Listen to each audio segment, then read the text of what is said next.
नमस्कार, जय महाराष्ट्र. जागतिक सायकल दिनाच्या आपल्या सर्वांना हार्दिक शुभेच्छा. सायकल चालवणं हा व्यायाम शरीरासाठी खूपच फायदेशीर आहे.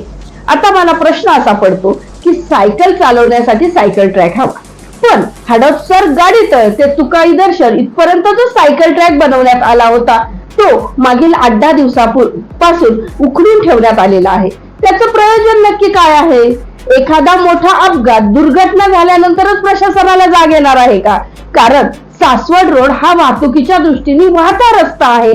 सातत्याने तिथे वाहतूक असते. मग असे असताना तिथे वाहतुकीचा अडथळा निर्माण होत आहे आणि मागील आठवड्यामध्ये पावसामुळे त्या उखडलेल्या सायकल ट्रॅकची रेती माती ही रस्त्यावर आल्यामुळे अनेक दुचाक्या घसरलेल्या आहेत.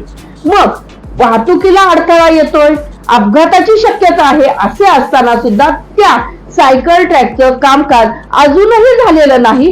त्या संदर्भातील कोणतीही माहिती त्या ठिकाणी लावण्यात आलेली नाही. मग प्रशासन नक्की करताय काय? हा एक सामान्य नागरिक म्हणून मला पडलेला प्रश्न आहे. धन्यवाद. जय हिंद, जय महाराष्ट्र.